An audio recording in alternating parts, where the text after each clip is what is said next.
நான் நேற்று வந்துட்டு ஒரு முகநூல் பதிவு பார்த்துருந்தேன். ஆண்டில் 365 நாள் தான் நாட்களே இருக்குது. ஆனால் அதில் 285 முறை விமான பயணம் உங்கள் தலைவர் போயிருக்காரு. மக்களுக்காக போயிருக்காரு, வேற எதுக்காகவும் கிடையாது, மக்களுக்காக போயிருக்காரு. திட்ட தெளிவாக பதிவு போட்டிருந்தீங்க. இதில் என்னன்னா, இந்த 285 நாட்களில் 2 முறை வெளிநாட்டு பயணமும் அடங்கும். ஒன்று ஆஸ்திரேலியா, இன்னொன்று அமெரிக்கா. இந்த ஆண்டில் 2025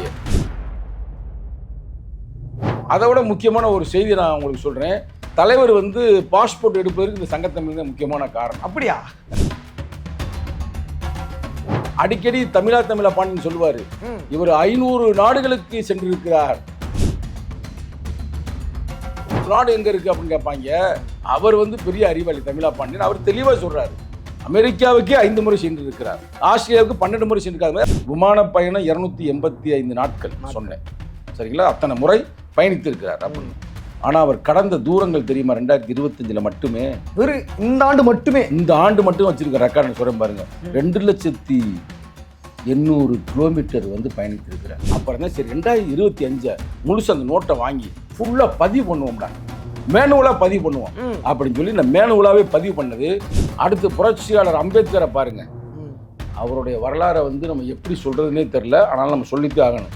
அவர் 2 ஆண்டுகள் 11 மாதங்கள் 18 நாட்கள் தூங்கலை, புல்லலை, சாப்பாடு கூட ஒழுங்காக எடுத்துக்கிறல. அப்படியே அந்த அத்தனை ஆண்டு இந்த இந்திய அரசியலமைப்பு சட்டத்தை எழுத வேண்டும் என்பதற்காகவே கடுமையாக உழைத்திருக்கிறார். அவன் தூங்கினாலும் கூட அவன் அரை வயிறாக தூங்குறான், நோஞ்சானா தூங்குறான். அவனுக்கு படிப்பு அறிவு இல்லை, பொருளாதார வலிமை இல்லை. இப்படி இருக்கிற மக்களுக்காக தான் நான் உழைத்து கொண்டிருக்கேன். 24/7 அவர் உழைத்திருக்கு. உலகத்தில் அதிக சில யாருக்குன்னா பகவான் புத்தர், அதே மாதிரி இயேசுநாதர், அதுக்கடுத்து அம்பேத்கர். இதுதான் வரலாறு. வெறும் தேர்தலை ஜெயிக்கிறது மட்டும் நம்ம நோக்கம் இல்லை, ஆட்சி அதிகாரத்தை கைப்பற்றணும்ல. இதைத்தான் புரட்சியாளர் அம்பேத்கர் தன்னுடைய இந்த புத்தகம் நம்ம கிடைக்காது 37வது தொகுப்பு நல்லா பார்த்துக்க 37 இது என்னமா சொல்றாரு தெரியுமில்ல? தலித் இளைஞர்கள் இந்த ஆட்சி அதிகாரத்தை கைப்பற்ற வேண்டும். இத்தனை பயணங்கள் செய்திருக்காரு தலைவர். 2026 திராவிட முன்னேற்ற கழகத்தின் கூட்டணியில எத்தனை தொகுதி பங்கீடு, இரட்டை இலக்குன்னு இரட்டைப்படைன்னு சொல்லிட்டீங்க. நம்ம எத்தனை சீட்டு கேட்க போறோம் அப்படின்றது அது தலைவர் மட்டும்தான் முடிவு பண்ணுவார். ஏன்னா அனைத்து அதிகாரமும் உயர்நிலைக்குள்ள தலைவர்கிட்ட கொடுத்துருக்கிறார். தெளிவாக சொல்றாரு, ஆட்சியிலும் பங்கு அதிகாரத்திலும் பங்கு என்பது ஒரு ஸ்ட்ராட்டஜி. அந்த ஸ்ட்ராட்டஜி எப்போ கேட்போம், எப்படி கேட்போம்ன்றது அந்த நேரத்தை நாங்கள் முடிவு பண்ணுவோம். இலக்கார மாதிரியே வயலின் வாசிக்கிறாரு, பார்த்துறீங்களா? வயலின் வாசிக்கிற மாதிரி அவர் அங்கே தப்புலாம் அடிக்கலை. இன்னைக்கு பைத்தியக்கார பயலுங்க சில பேர் கழுத்து தப்ப போட்டு விடுறாங்க. எப்போது விடுதலை சிறுத்தைகள் கட்சி தனித்து 234 தொகுதியிலும் நிற்கும்.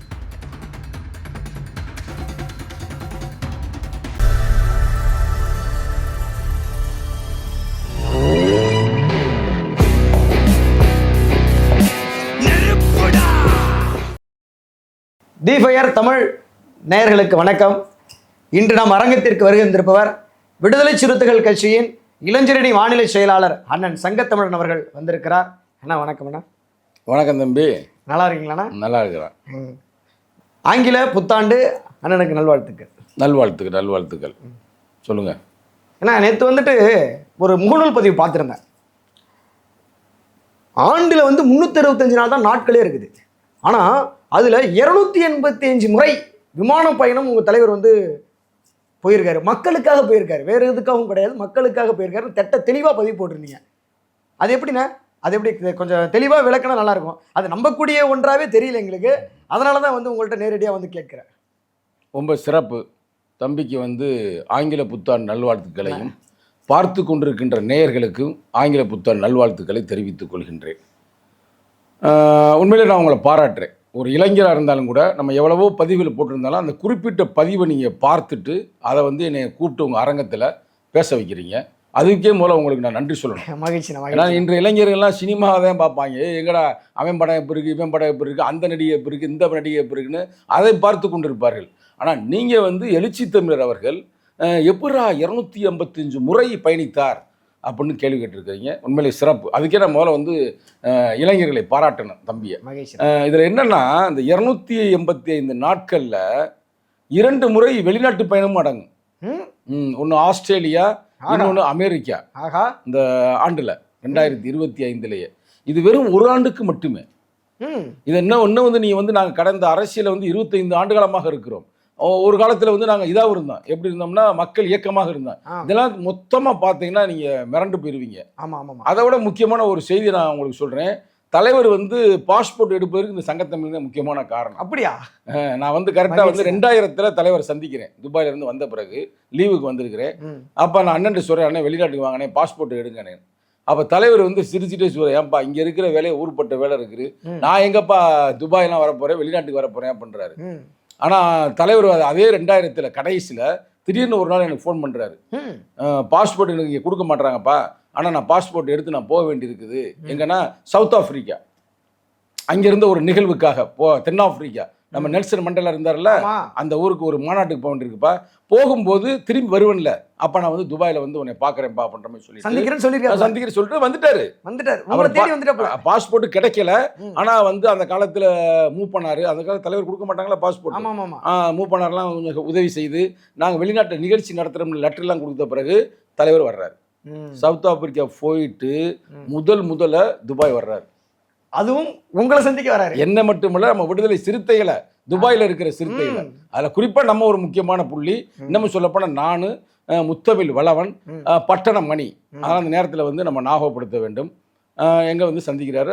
ஒரு மகிழ்ச்சியான ஒரு நேரம் சந்திப்பு. அந்த காலகட்டத்திலேருந்து நீங்கள் பயணித்தெல்லாம் ரெக்கார்ட் பண்ணணும்னு வச்சுக்குங்க.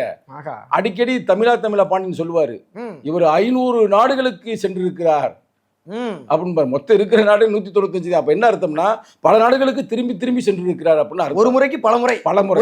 அது நிறைய பேர் புரியாம சங்கி பேருக்கு வந்து 500 நாடு எங்க இருக்கு அப்படின்னு கேட்பாங்க. அவர் வந்து பெரிய அறிவாளி தமிழா பாண்டியன். அவர் தெளிவா சொல்றாரு, அமெரிக்காவுக்கே 5 முறை சென்று இருக்கிறார், ஆஸ்திரேலியாவுக்கு 12 முறை சென்றிருக்காரு. ஒரு தரவு ஒரு நாட்டுக்கே வந்து பல முறை சென்றிருக்கிறார். அதான் விஷயம். இப்ப நீங்க தம்பி கேட்டதுக்காக ஒரு முக்கியமான நான் செய்தியை சொல்றேன். ஏன்னா நம்ம சும்மா விடுதலை சிறுத்தைகள் வந்து அது குறிப்பா இளைஞரணி வந்து வெறும் தலித்துகளுக்கு மட்டுமா உழைக்கக்கூடிய ஒரு அமைப்பு அல்ல, இது ஒட்டுமொத்த இளைஞர்களுக்குமான ஒரு வழியை காட்டக்கூடிய ஒரு அமைப்பு. அதுதான் நாங்க இளஞ்சிறுத்தை எழுச்சி பாசறைன்னு வச்சிருக்காரு தலைவர். அவன் இளைஞரணின்னு வைப்பாங்க, இது வந்து பாசறை. இந்த வரலாறு கேளுங்க. அதாவது விமான பயணம் 285 நாட்கள் சொன்னேன், சரிங்களா? அத்தனை முறை பயணித்திருக்கிறார் அப்படின்னு.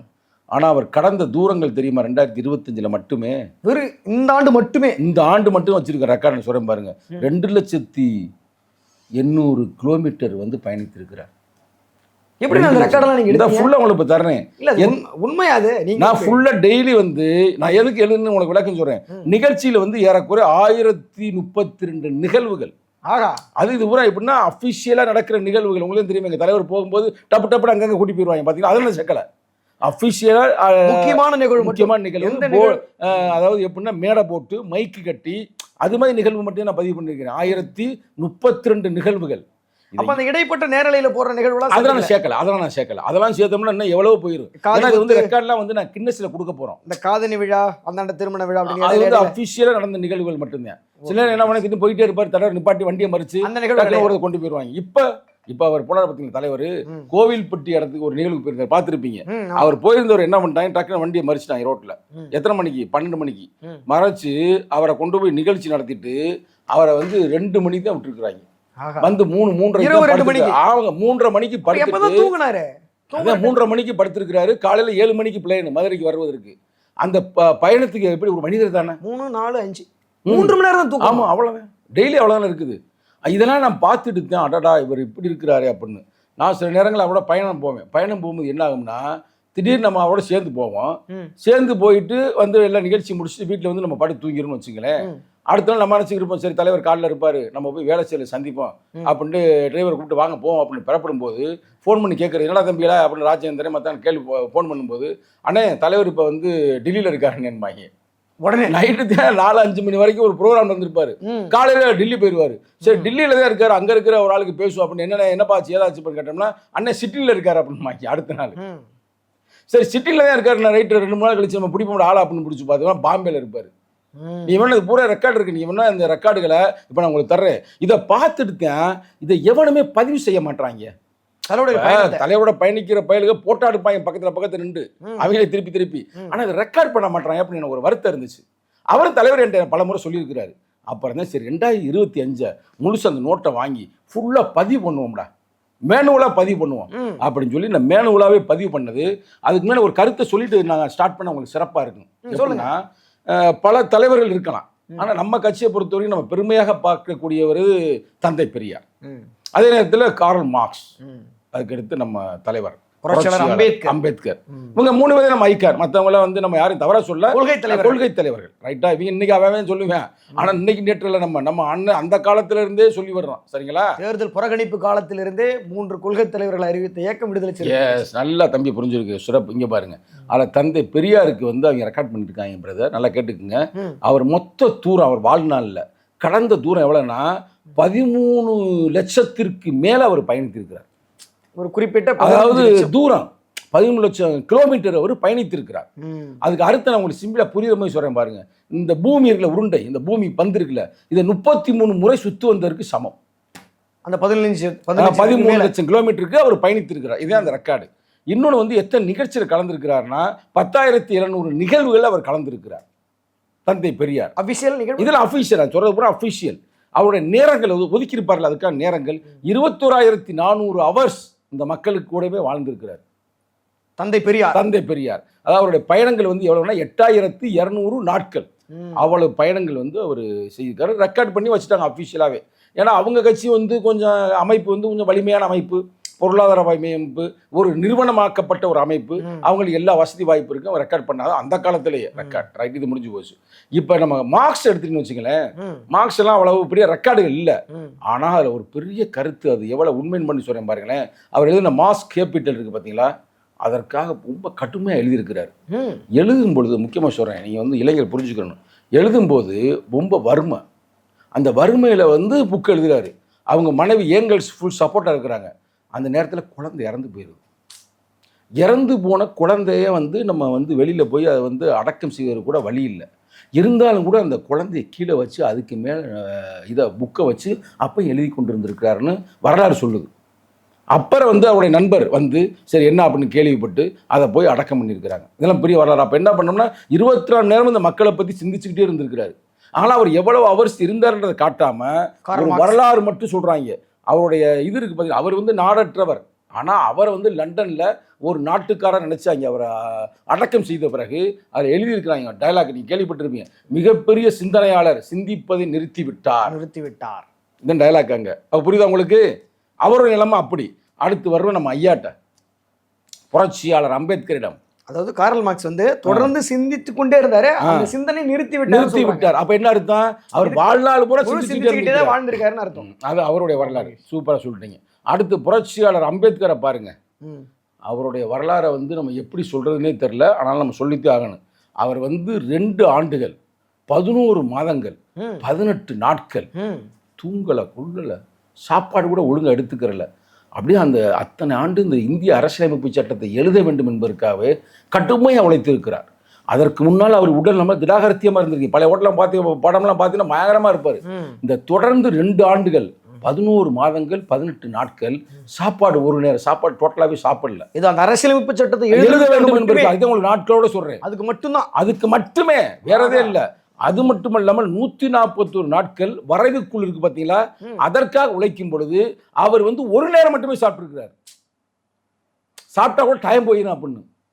சாப்பிட்டோம்னா ஒரு டைம் மட்டும்தான், ஒரு டைம் மட்டும். ஏன்னா சாப்பிட்டோம்னா அதெல்லாம் டைம் போயிடும், அதனால் சிக்கலாகி போயிடும்னு அப்படி வேலை பார்த்துருக்கிறாரு. இந்த கதை நீங்கள் கேள்விப்பட்டிருப்பீங்க.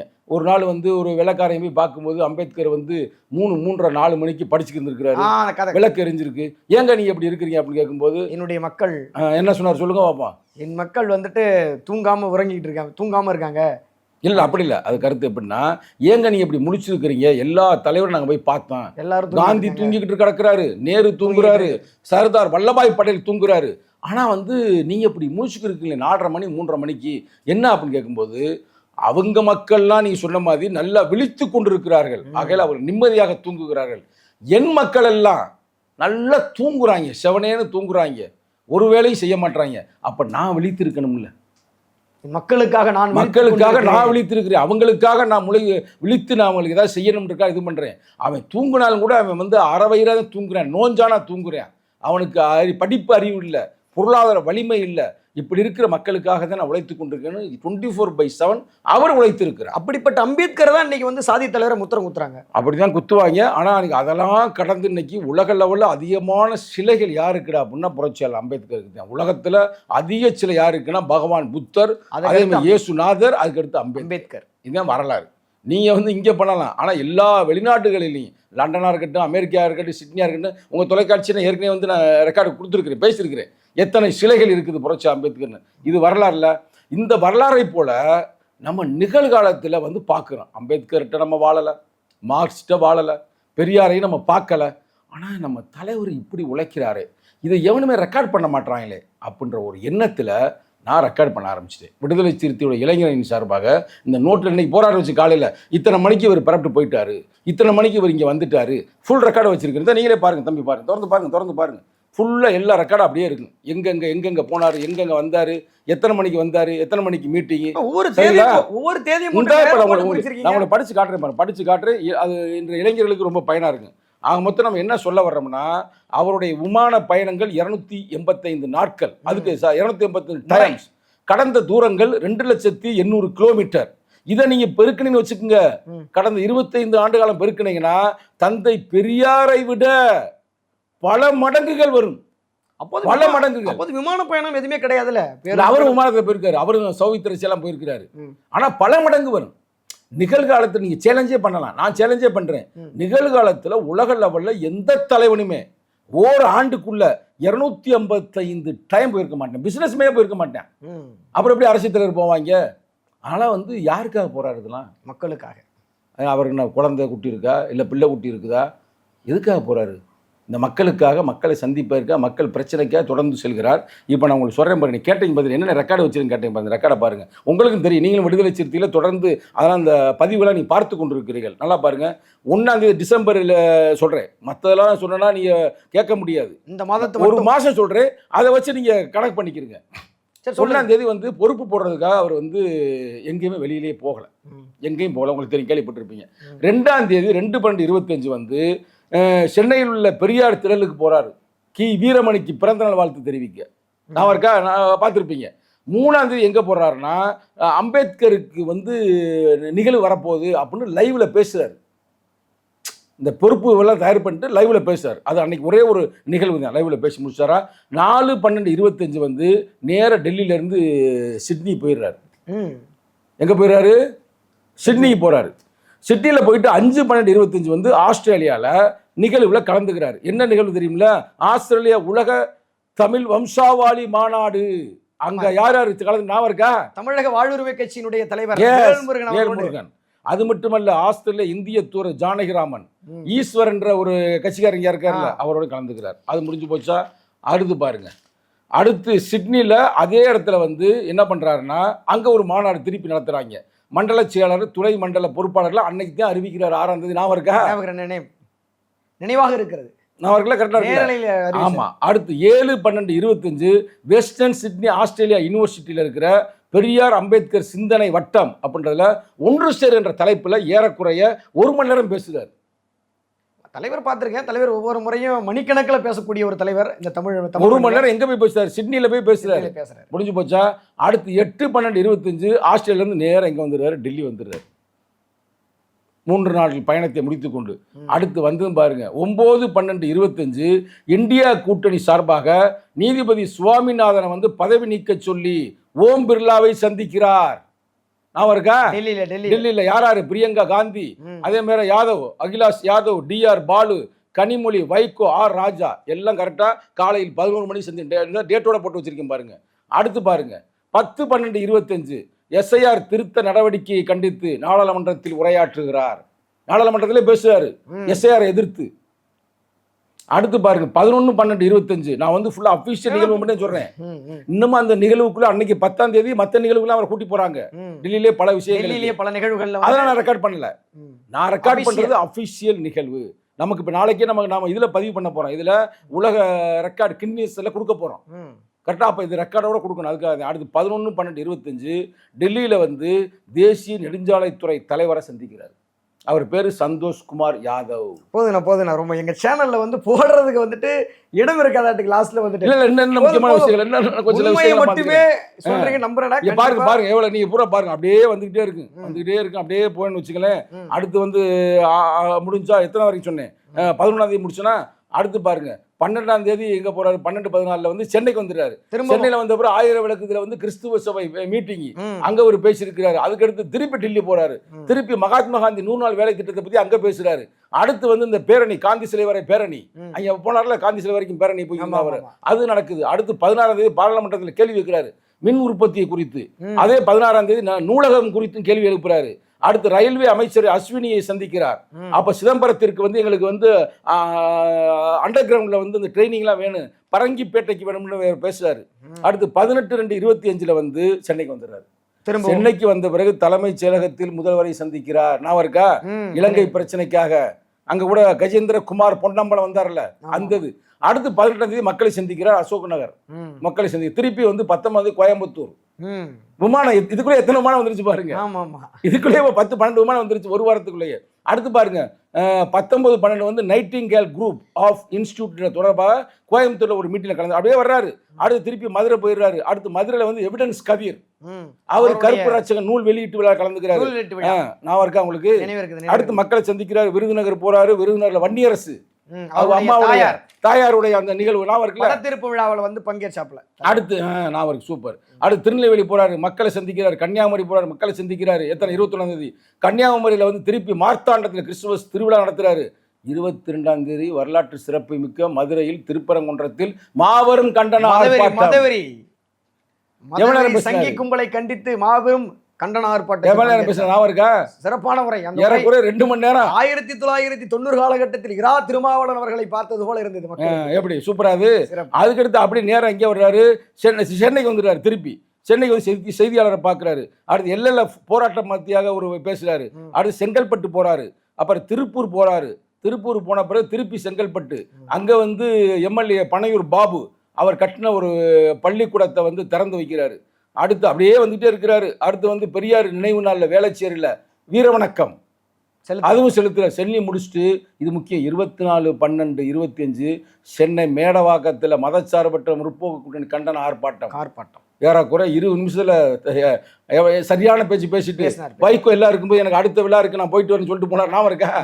அடுத்து நேரம் அங்கிருந்து எங்க போறாரு, பீகார்ல போய் இதுவரைக்கும் இப்ப எத்தனை பிளான் 2025 டிசம்பர்ல மட்டுமே 12 முறை எத்தனை முறை வந்துருச்சு பாருங்க. 12 முறை வந்துருச்சு. அப்புறம் 10 நாளைக்குள்ளே 12 முறை வந்துருச்சு. அப்புறம் பாருங்க அடுத்த நேரம் எங்க போறாரு, பெங்களூர் டு சென்னை.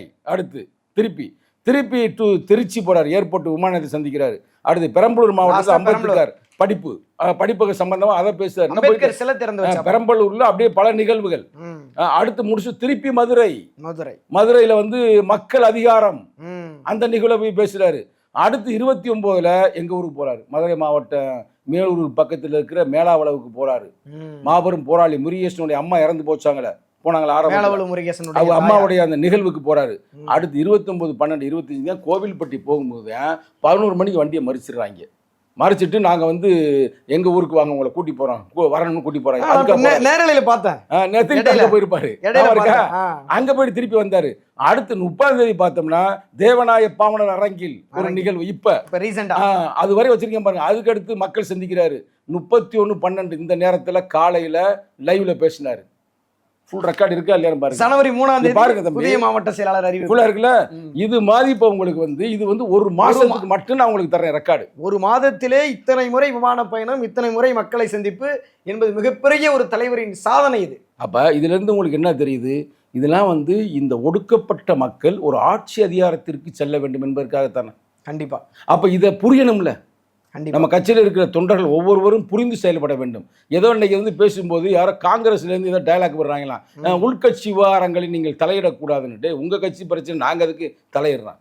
நாங்கள் எங்கள் கருத்தை சொல்கிறோம். எங்கள் கட்சி எவ்வளோ வலிமையாக இருக்கிறது, எவ்வளோ இந்த மக்களுக்காக உழைக்கிறோம். சரிங்களா? அப்போ நாங்கள் வந்து எந்த லெவலுக்கு நாங்கள் சீட்டு வாங்கணும், எத்தனை பேர் ஜெயிக்கணும். வெறும் தேர்தலை வந்து ஜெயிக்கிற மட்டும் நம்ம நோக்கம் இல்லை, ஆட்சி அதிகாரத்தை கைப்பற்றணும்ல. இதைத்தான் புரட்சியாளர் அம்பேத்கர் தன்னுடைய இந்த புத்தகம் நம்ம கிடைக்காது 37வது தொகுப்பு நல்லா பார்த்துக்கிறங்க.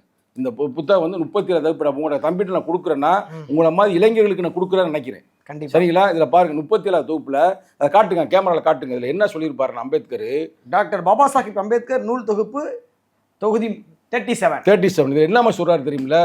தலித் இளைஞர்கள் இந்த ஆட்சி அதிகாரத்தை கைப்பற்ற வேண்டும். நான் அதுக்காகத்தான் என்னுடைய விழா எலும்பு நோக நான் கஷ்டப்பட்டு அவமானப்பட்டு பல பேர் என்னை கேவலமாக என்னை பேசியிருக்காங்க, திட்டிருக்கிறாங்க, என்னை கொலை முயற்சி செய்திருக்கிறார்கள். இதெல்லாம் தாண்டி நான் எதற்காக உழைத்தேன் என்றால், நீங்கள் சும்மா வந்து ஒரு கட்சியில் போய் சாதாரணமாக சேருவதில்லை. நம்ம தலித்து இளைஞர்கள், தலித்து மக்கள் ஆட்சி அதிகாரத்தை கைப்பற்றணும்.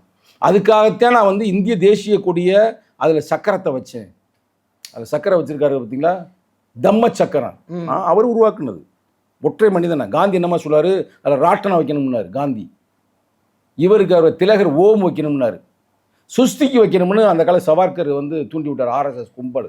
ஆனால் புரட்சி அம்பேத்கர் ஒற்றை மனிதன் என்று அதில் தர்ம சக்கரத்தை வைக்கிறார். தம்ம சக்கரம் என்பது என்னன்னா அசோக சக்கரம். அது ஒரு அரசியல் அதிகாரத்திற்கான குறியீடு. அது வந்து என்ன அவர் நினைக்கிறாருன்னா, அரசியலமைப்பு சட்டத்தை நான் எழுதிட்டேன், மக்களை வந்து ஒரு ஒருங்கிணைச்சிட்டேன், SC ST இந்தியாவில் இருக்கிற மக்களாம். ஆனால் என்னால் ஆட்சி அதிகாரத்தை கைப்பற்ற முடியவில்லை. வருங்காலத்தில் ஒரு தலைவன் வருவான், அவன் கைப்பற்றுவான் அப்படின்னு அப்பயே அவர் சிந்திச்சிருக்கிறார். இத்தனை பயணங்கள் செய்திருக்காரு தலைவர். 2026 திராவிட முன்னேற்ற கழகத்தின் கூட்டணியில் எத்தனை தொகுதி பங்கீடு, இரட்டை இலக்குன்னு இரட்டைப்படைன்னு சொல்லிட்டீங்க. ஆட்சியிலும் அதிகாரத்திலும் பங்கு வந்து இந்த முறை தேவையில்லை அப்படின்னு ரவிக்குமார் ஐயா சொல்றாரு. உங்களுடைய கட்சியினுடைய பொதுச்செயலாளர் உறுப்பினர், கட்சியின் பொதுச் செயலாளர் சொல்லியிருக்காரு. இதில் வந்து இளைஞரணியின் மாநில செயலாளர் அண்ணன் சங்கத்தமிழனுடைய கருத்து என்ன? இதில் வந்து சட்டமன்ற தேர்தலில் நிற்க வாய்ப்பு இருக்கிறதா உங்களுக்கு? தலைவர் கண்டிப்பாக நான் தெரிந்துக்கணும்னு ஆசைப்படுறேன். ஏன்னா இவ்வளவு ரெக்கார்டு எடுத்திருக்கீங்க, இவ்வளவு கட்சியினுடைய ஈடுபாடு அதிகமாக இருக்குது உங்களுக்கு, கட்சியினுடைய தலைவர் பயணத்தை வந்துட்டு கணக்கீடு வந்து கரெக்டாக பண்ணுறீங்க. கண்டிப்பாக உங்களுக்கு வந்து அந்த அதிகாரத்தை புரட்சியாளர் அம்பேத்கர் வந்து அடையணும்னு கரெக்டாக சொல்கிறீங்க. அந்த அதிகாரத்தை அடையணும்னா இன்னைக்கு சங்கத்தமிழர்கள் அடைஞ்சால் தான் என்னை போன்ற இளைஞர்கள் அடைய முடியும். தம்பியுடைய கருத்து சரியான கருத்து. நம்ம எத்தனை சீட்டு கேட்க போகிறோம் அப்படின்றது அது தலைவர் மட்டும்தான் முடிவு பண்ணுவார். ஏன்னா அனைத்து அதிகாரமும் உயர்நிலைக்குள்ளே தலைவர்கிட்ட கொடுத்துருக்குறோம். தலைவருக்கு தான் அந்த ஸ்ட்ராட்டஜி தெரியும், எதை எங்கே எப்போ எப்படி சரியான முறையில், சரிங்களா? ஆனால் நம்ம இளைஞரணி என்ன விரும்புதுன்னா, நம்ம வந்து டபுள் டிஜிட்டில் வாங்கணும், 25 சீட்டாவது கேட்கணும், அதில் குறைந்தது நம்ம வந்து ஒரு டபுள் டிஜிட்டில் வாங்கணும் அப்படின்றத நாங்கள் வலியுறுத்துகிறோம்.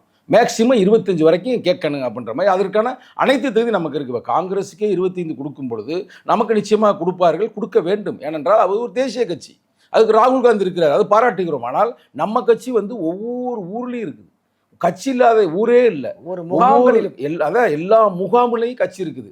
அப்போ அப்படிப்பட்ட கட்சிக்கு எவ்வளோ கொடுக்கணுன்றது நிச்சயமாக அவர் செயல்படுவார்கள், அது ஒன்றும் பிரச்சனை இல்லை. அடுத்த கேள்வி நீ என்ன கேட்டீங்கன்னா, ஆட்சியிலும் பங்கு அதிகாரத்திலும் பங்கு கேட்பாங்களா அப்படின்னும் போது தலைவர் தெளிவாக சொல்லிட்டாரு. ஆட்சியிலும் பங்கு அதிகாரத்திலும் பங்கு என்பது ஒரு ஸ்ட்ராட்டஜி. அந்த ஸ்ட்ராட்டஜி எப்போ கேட்போம், எப்படி கேட்போம்ன்ற அந்த நேரத்தை நாங்கள் முடிவு பண்ணுவோம் தேர்தல் நேரத்தில். எஸ், அது என்ன அர்த்தம் அதை நான் ஓப்பனாக உடச்சி சொல்கிறேனே. இப்போ நம்ம ஒரு 10க்கு மேலே நின்று ஒரு 12 MLA நம்ம ஜெயிச்சிருக்கிறோம். இப்போ திராவிட முன்னேற்ற கழகம் ஒரு 100 110 ஜெயிச்சு அது ஆட்சி அதிகாரத்தை கைப்பற்ற அளவிற்கு வேணும்ல, அப்போ நம்ம உதவலாம்ல. அப்போ அந்த நேரத்தில் நம்ம கேட்கவில்லை என்றாலும் கூட தமிழக முதல்வர் தளபதி ஸ்டாலின் கொடுப்பார். நம்பிக்கையாக இருக்கீங்க இல்லை? அதுதான் சயின்ஸு, அது ஒரு யதார்த்தமான உண்மை. நமக்கு அப்படி கொடுக்கவில்லை என்றாலும் கவலை இல்லை. 2031 விடுதலை சிறுத்தைகள் தலைவரை மையமாக வைத்துத்தான் இயங்கும் தமிழக அரசியல். அதை இயங்கு அந்த காலகட்டத்தில் நிச்சயமாக தலைவர் முதல்வராவதற்கான வாய்ப்புகள்லாம் இருக்குது. சரிங்களா? நான் நிற்பனா நிற்கலையா நீ கேட்குறீங்க, நான் நிற்பதற்கு ரெடியாக இருக்கிறேன். சரிங்களா? ஆனால் அது கொடுக்காது தலைவருடைய கையில் இருக்குது. ஆனால் தலைவர் அது முடிவு பண்ணுவார், அது நமக்கு கவலை இல்லை. நம்ம வந்து அரசியல் வந்து MLA ஆக வேண்டும், MP ஆக வேண்டும் என்று இந்த அரசியலுக்கு வரவில்லை. மதுரையை சார்ந்தவர்கள் அந்த காலகட்டத்தில் நாங்கள் ஆரம்பித்தோம் பார்த்தீங்களா, 90களில். அப்போ அமைப்பாக இருக்கும் பொழுது வாக்கரிசி போட்டு வந்தவர்கள் தான் விடுதலை சிறுத்தைகள் மதுரைக்காரர்கள். அதை தொடர்ந்து பல மாவட்டத்திலிருந்து வந்தாங்க, நம்ம அதை மறுக்க முடியாது. ஆக நம்ம வந்தது அரசியலுக்கு வந்து நம்ம மக்கள் மான மரியாதையோடு வாழ வேண்டும், நம்ம மக்களுக்கு எந்த பிரச்சனை நடக்காமல் வாழ வேண்டும்ன்றத நம்ம நோக்கம். ஏன்னா அம்பேத்கர் அதான சொல்றாரு, our battles not for money, not for the luxury, our battles for reclamation of our personality அப்படின்றாருல. அதுக்காகத்தான் நாங்கள் யுத்தம் பண்ணிக்கிட்டு இருக்கிற மாபெரும் யுத்தம். அந்த யுத்தத்தில் வந்து நம்ம விடுதலை சிறுத்தைகள் கவனமாக, அதுவும் குறிப்பாக இளைஞர் எழுச்சி பாசறை களமாடுகிறது. இப்போ உங்களுக்கு இந்த ரெக்கார்டு கூட நான் கொடுத்ததுக்கு முக்கியமான நோக்கம் என்னவென்றால், தலைவருடைய உழைப்பு வீணாகக்கூடாது. அவரும் மனுஷன் தானே, அவர் நம்மள மாதிரி ஒரு சாதாரண மனிதர் தானங்க. அவர் ஒன்றும் இந்த இயேசுநாதர் மாதிரி இறை தூதர்னு நம்ம சொல்ல முடியாது. அவரும் ஒரு மனிதர், சாதாரண மனிதர், நம்மளோட பார்க்கக்கூடிய மனிதர். அந்த எளிமையாக பழகக்கூடிய மனிதர், ஒரு இறை தூதரை போல இப்படி செயல்படுறாரு.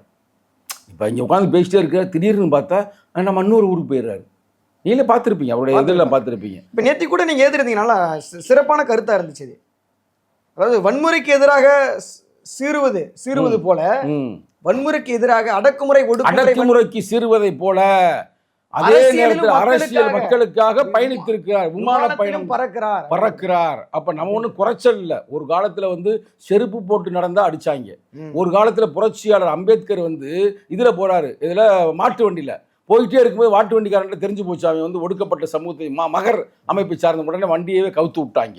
கரெக்டாலே இதே தலைவருக்கு ஒரு காலத்தில் மேலூரில் நாங்கள் போய் வண்டி கேட்கும்போது வாடகைக்கே கொடுக்க மாட்டாங்க. இன்னைக்கு பார்த்தீங்கன்னா விடுதலை சிறுத்தைகளில் அனைவருமே வண்டி வைக்கிற அளவுக்கு இன்னைக்கு பொருளாதாரம் வளர்ந்து வருகிறார்கள். அப்போ இதெல்லாம் பார்க்கப்படும் பொழுது அடுத்த எதிர்காலம் சிறுத்தைகளுக்கு சிறப்பாக இருக்குது. இப்போ 2025 இப்போ முடிச்சிட்டோம். நம்ம 2026 விடுதலை சிறுத்தைகளுக்கு ஒரு வளமான ஆண்டாக நிச்சயமாக அமையும். உங்களை போன்ற இளைஞர்கள்லாம், முக்கியமாக உங்களை போன்ற இளைஞர்கள்லாம் நீங்கள் இந்த சினிமாக்காரன்ட்ட எச்சரிக்கையாக இருக்கணும். அதேமாதிரி தமிழ் தேசியம்ன்ற அந்த திருட்டு பயல்கள்கிட்ட எச்சரிக்கையாக இருக்கணும். அன்னைக்கு ஒரு காலத்தில் தமிழ் தேசியத்தை பற்றி பேசினாங்க, நம்மளாம் வரவேற்பு கொடுத்தோம். இன்றைக்கி அதே குரூப்பு நீ சங்கிகளாக மாறிக்கொண்டிருக்கிறார்கள். அதே நேரத்தில் நீங்கள் நடிகர்ன்ற போர்வையில் நடிகரே வர்றேன், நேரடியாக வர்றேன், நான் வந்தால் நேரம் நான் முதல்வராக தாண்டா வருவேன் அப்படின்ற மாதிரி வர்றாங்க. அவங்கள்ட்ட இளைஞர்களே உங்களுக்கு எச்சரிக்கையாக இருக்க வேண்டும். நாளை உங்கள் வீட்டில் தீ பிடித்தால், எவனா அடித்தால், உங்களை ஆணவ படுகொலை செய்தால் தட்டி கேட்பவர் திருமாவளவன், தட்டி கேட்பவர் எழுச்சி தமிழர், தட்டி கேட்பவர் விடுதலை சிறுத்தைகள் கட்சி. எவன் போவேன் நாளைக்கு? இப்போ நான் ஒரு ஓப்பனாக உடச்சு சொல்லட்டுமா? இப்போ விஜய் கட்சியில் இருக்கிறாங்க. அதில் ஒரு பையன் காதலிப்பு, சின்ன பையன் தானே காதலிக்கிறான், ஆணவ படுகொலை செஞ்சுட்டாங்க. எவனா குறை கொடுப்பானா அவன் கட்சியிலேருந்து? நம்ம கட்சியில் இருந்த அந்த உயரமான ஆள் பேசுவேன். இப்போ அந்த கட்சிக்கு போயிருக்கேன். இப்போ ஆணவ படுகொலை கவின் நடந்துச்சு, அங்கே பேசினாங்களா, குரல் கொடுத்தாங்களா? கவினை பட்ட பகலில் கொலை பண்ணாங்க. ஏன் இப்போ கூட நேற்று என்ன இங்கே ஒரு ஆளை கொண்டு விட்டாங்க, நார்த் இந்தியாக்காரனை. தலைவர் என்ன சொல்கிறாரு? தமிழ்நாட்டிற்கே தலை குனிவுன்றாரு. கூட்டணியில் இருந்தாலும் இந்த மாதிரியான ஒரு வார்த்தை யாரும் சொல்ல மாட்டாங்க. தலை குனிவுன்றார், கேடுன்றார். பார்த்தீங்களா அந்த அறிக்கையை? பார்த்தேன். ஆக மொத்தம் விடுதலை சிறுத்தைகள் மக்களுக்காக போராடுகிறோம். எங்களுடைய நோக்கம் எங்கள் தலைவர் மதுரை மண்ணில் அது நம்ம வெள்ளி விழா கொண்டாடும் போது சொல்லுவார், அடுத்த பாய்ச்சலுக்கு அணியமாகவும் அடுத்த தலைமுறை அணியமாக்கும். நீங்களும் அடுத்த தலைமுறை, நீங்கள் அரசியல் பட வேண்டும். நீங்கள் அரசியல் பட்டாத்தான் அடுத்த சமுதாயம் நல்ல சமுதாயம் அமையும். போதை வஸ்துகளுக்கு நம்ம அடிபணியாமல், அது ரொம்ப நேர்மையாக இருக்குன்னு தேவையில்லாத விஷயங்களில் தலையிடாமல் நம்ம மக்களுக்கு என்ன. இப்போ நம்ம தலைவரை பாருங்கள், போதை வஸ்து இருக்கா? எதுவுமே இல்லை. Neither smoking not drinking. புரட்சியாளர் அம்பேத்கர் அதே கொள்கை உள்ளவர் தான். கண்டிப்பாக அவர் மாதிரி ஒரு ஆளை நீ பார்க்க முடியாது. ஒரு வரலாறோட சொல்லி கூட முடிச்சிடும், ரொம்ப பெருசாக போய்கிட்டு இருக்கு. என்னன்னா, அம்பேத்கர் வெளிநாடு போகிறாரு. அப்போ அவர் தாய் சொல்லுது, என்னப்பா வெளிநாட்டுக்கெல்லாம் போகிறப்பா, படிக்க போகிறப்பா, வேலை பார்க்க போகிறப்பா, ஆனால் நீ அங்கே போய் நீ இந்த இதெல்லாம் குடிச்சிடக்கூடாதுப்பா, ட்ரிங்க்ஸ் ஸ்மோக்கிங்லாம் பண்ணாதப்பா. அப்பா சத்தியம் பண்ணுறாரு, ப்ராமிஸ் பண்ணுறாரு, சத்தியம் பண்ணிட்டு அங்கே போகிறார். அங்கே போய் முடிச்சதுமே வெள்ளக்கார மாதிரியே இங்கிலீஷ் பேசுகிறாரு, வெள்ளக்கார மாதிரியே கோட் சூட் மாட்டுறாரு, வெள்ளக்கார மாதிரியே வயலின் வாசிக்கிறாரு. பார்த்துறீங்களா? வயலின் வாசிக்கிற மாதிரி. அவர் அங்கே தப்புலாம் அடிக்கலை. இன்னைக்கு பைத்தியக்கார பயலுங்க சில பேர் கழுத்து தப்பை போட்டு விட்றாங்க பறைய. அவர் அது செய்யலை. என்ன வாசித்தார்? வயலின் வாசித்தார். ஆனால் எந்த சூழ்நிலையும் வெள்ளக்காரை எல்லா வெள்ளக்காரனும் ஆல்மோஸ்ட் ரெட் ஒயின் குடிப்பாங்க. நீங்கள் இப்போ தப்பு இல்லை, முடிச்சிடும் அது. அப்புறம் ரெட் ஒயின் குடிப்பாங்க, சுருட்டு குடிப்பாங்க. ஆனால் அம்பேத்கர் அந்த எதுவுமே செய்யாமல் அங்கே ஒரு பெண்மகள் புரட்சி அம்பேத்கர் லவ் பண்ணி இருக்குது. அதுவும் ரெக்கார்டு இருக்குது. நீங்கள் 13வது தொகுப்பு எடுத்து பாருங்கள். அந்த புத்தகத்தை சமர்ப்பணம் பண்ணியிருப்பார். இங்கிலீஷ் புத்தகம் நான் சொல்கிறது, தமிழில் ஆர்ஆர்னு போட்டிருப்பார். அந்த ஆர்ஆர் யாருன்னா, அவர் ஒரு பெண்ணு இவர் மேலே ரொம்ப காதலிச்சிருக்கு. அந்த காலத்தில் இவர் வரும்போது எழுதிட்டாங்க, நாளை வருகிறார் புரட்சியாளர் அம்பேத்கர் வருகிறார், வரும்போது வெள்ளக்கார காதலியோடு வருவார் அப்படின்னு போட்டுருவாங்க. ஆனால் அப்படின்லாம் வரல. அப்போ ஆக மொத்தம் என்ன தெரியுது? புரட்சி அம்பேத்கர் தனது நாட்டிற்காக, தனது மக்களுக்காக, ஒடுக்கப்பட்ட மக்களுக்காக தொடர்ந்து போராடி இருக்கிறார். ரைட்டா? இன்னைக்கு நம்ம தலைவர் ஏன் திருமணம் கூட செய்து கொள்ளாமல் வாழ்ந்து கொண்டிருக்கிறார்? தன் வாழ்க்கை அர்ப்பணித்திருக்கிறார். பகவான் புத்தர் ஒரு பெரிய மன்னன், தூக்கி எறிஞ்சு விட்டு மக்களுக்காக வந்தான். அந்த வருஷம் நம்ம களமாடுகிறோம். இதை பார்க்குற உங்களை மாதிரி இளைஞர்கள் இவ்வளவு நேரங்களை உங்களுக்காக தலைவர் ஒதுக்கி இருக்கிறார். நான் ஒரே ஒரு கேள்வினா, இப்ப இவ்வளவு ரெக்கார்ட் பண்ணி கண்டிப்பா தலைவருடைய உழைப்பு எல்லாத்தையுமே சுட்டி காட்டி என்று சொன்னீங்க. ஒரே ஒரு கேள்வி, என்னை போன்ற இளைஞர்கள் மத்தியில் நெறியாளரை தாண்டி தனிப்பட்ட முறையில் நான் ஒரே ஒரு கேள்வி கேட்கணும்னா, எப்போதும் விடுதலை சிறுத்தைகள் கட்சி தனித்து 234 தொகுதியிலும் நிற்கும். தலைவர் முதலமைச்சர் நாற்காலியில் அழகு பார்க்க வேண்டும் என்கிற எண்ணம் என்னை போன்ற இளைஞர்கள் மத்தியில் ஓடிக்கொண்டிருக்கிறது. நெறியாளர் என்ற தாண்டி தலைவர் மீது நானும் பற்று கொண்டவன். அந்த எண்ணத்தில் இந்த கேள்வி நான் மாநில செயலாளரிடம் கேட்பதில் மகிழ்ச்சி. சரியான கேள்வி. நம்ம நோக்கமே இலக்கே அதை நோக்கி தான் நம்ம சென்று கொண்டிருக்கிறோம். சரிங்களா? 2026 நம்ம திராவிட முன்னேற்றக் கழகம் தலைமையில், ஏன்னா அந்த மதச்சார்பின்மை என்ற அந்த கோட்பாட்டுக்காக நம்ம களமாடுகிறோம். ஆனால் 2031 அன்பு தம்பி நெறியாளர் அவர்கள் எதை நினைக்கிறாரோ அது நிச்சயமாக நடைபெறும். அந்த காலகட்டத்தில் தலைவர் தான் முதல்வர் வேட்பாளராகவே சொல்லி நம்ம தலைமையில் பல அணிகளை சேர்த்து நிச்சயமாக நம்ம அதற்கு நோக்கி நம்ம பயணிக்கணும். அதுக்காகவே இப்போ உங்கள்கிட்ட பேசியிருக்கிறோம். உங்களை மாதிரி இளைஞர்கள் அரசியல்படுத்தப்பட்டு விட்டால் அடுத்த முதல்வர் எழுச்சி தமிழர். அதுதான் அவர் அப்பயே சொன்னார், கொள்கை வெல்ல களமாடுவோம், கோட்டையில் ஒரு நாள் கொடியேற்றுவோம். அது நிகழும் கண்டிப்பாகண்ணா. அப்புறம் ஒரே ஒரு கேள்வினா, இப்போ அம்பேத்கர் இப்போ ஏதோ ஒரு நிகழ்ச்சியில் தப்பு போட்டிருந்தாப்புல அப்படின்னு சொல்லி நீங்கள் பறை போட்டிருந்தாப்புல அப்படின்னு சொல்லிட்டு நீங்கள் அதை சுட்டி காட்டி கண்டிச்சு போட்டிருந்தீங்க, பதிவு பார்த்துருந்தேன். திருப்பரங்குன்றத்தில் அம்பேத்கருடைய அந்த வேடத்தில் வந்தவர் தப்பு போட்டு மோள அடிச்சாரு, பாத்தீங்களா? தம்பியோட கேள்வி மிக அருமையான கேள்வி. அப்ப அதை நீங்க விடுதலை சிறுத்தைகளின் போராட்டம்னா, அதாவது எப்படி நல்லா கேட்டுக்கிறீங்க, ஒரு நிகழ்ச்சி ஒரு கலை நிகழ்வுல தப்பு போடுறதோ பறை அடிப்பதோ நம்ம அதை தப்பா எடுக்கல. ஏன்னா சில பேர் நடத்தின நிகழ்விலேயே சில முக்கியமான அரசியல் தலைவர்கள்லாம் பறை அடிக்கிறார்கள், அது தவறு இல்லை. நம்ம அதை எதுவுமே செய்யல. ஆனா அம்பேத்கருடைய கழுத்துல போடக்கூடாது. அது எங்கே நடந்தது, திருப்பரங்குன்றத்தில் நடந்ததுன்னா அப்பயே நம்ம சொல்லியாச்சு, தம்பி நீங்கள் அவருக்கு போட விட்டது தவறு அப்படின்னு, இனிமேல் நாங்கள் போடலை அப்படின்னு அவங்களே சொல்லிட்டாங்க. நீங்கள் ஏன் அப்படின்னு நம்ம சொல்கிறோம்னா, அம்பேத்கருடைய இந்த 37 தொகுப்பிலே நான் காட்டுறேன்.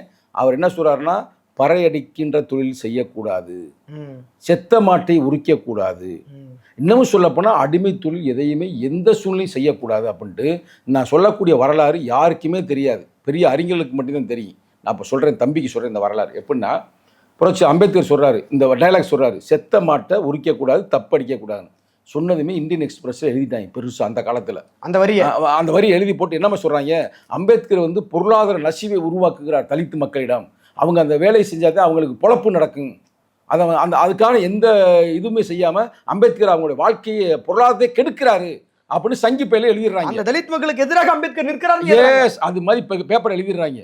எழுதுனதுமே கடுமையாக இருந்துட்டு அவர் அதுக்கு எதுவுமே பதில் சொல்லலை. ஆனால் அந்த ஆட்களுக்கு 25 ஆண்டுகளுக்கு கடந்து பதில் சொல்லுகிறார்.